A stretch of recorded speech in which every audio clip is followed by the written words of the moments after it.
આગળ વાત અમદાવાદની કે જ્યાં ગોતામાં વકરેલા રોગચાળા મુદ્દે મોટો ખુલાસો.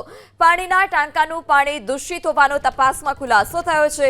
પાણીના ટાંકામાંથી લેવાયેલા સેમ્પલનો રિપોર્ટ અનફિટ આવ્યો છે. આકાંક્ષા નવરત્ન એપાર્ટમેન્ટમાં પાણીના સેમ્પલ લેવાયા હતા, જે અનફિટ આવ્યા.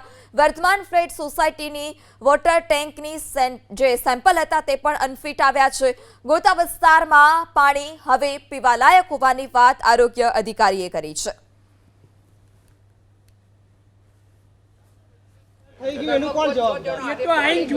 અમદાવાદ મ્યુનિસિપલ કોર્પોરેશન દ્વારા ગયા વીક દરમિયાન જે ગોતા વિસ્તારમાં પાણીના પોલ્યુશનને લઈને કમ્પ્લેન હતી, તેમાંથી 3 વિસ્તારમાં બેક્ટેરિયલ કોન્ટામિનેશન જોવા મળેલું હતું. ત્યારબાદ 4મી તારીખના રોજ ટોટલ 17 સેમ્પલ લેવામાં આવેલા હતા. 5મી તારીખના રોજ 5 સેમ્પલ લેવામાં આવેલા હતા.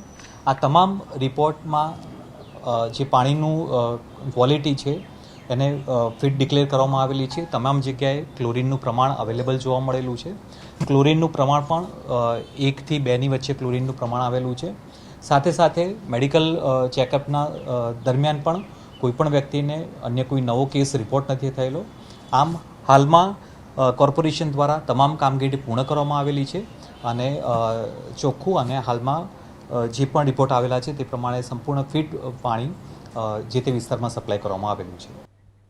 તો એબીપી અસ્મિતાના હું તો બોલીશ અહેવાલની ધારદાર અસર. અમદાવાદના ગોતામાં દૂષિત પાણી મુદ્દે એમસીના પદાધિકારીઓને સીએમનું તેડું.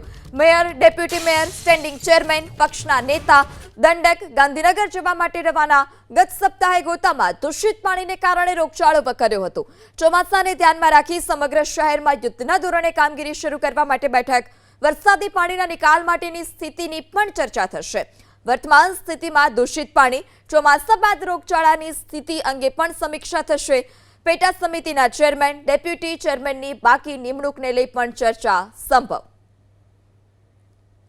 ત્યારે આકાંક્ષા એપાર્ટમેન્ટમાં જે રોગચાળો વકર્યો હતો, 500થી વધારે લોકો ઝાડા ઉલટીનો ભોગ બન્યા હતા અને ત્યારબાદ જે મુખ્યમંત્રી ભૂપેન્દ્રભાઈ પટેલ છે તેઓએ આ સમગ્ર મામલાને ગંભીરતાથી લીધો અને જેટલા પણ લોકો છે જવાબદાર તેમને બોલાવ્યા છે. મેયર, ડેપ્યુટી મેયર, ચેરમેન સહિતના લોકોને તેડું.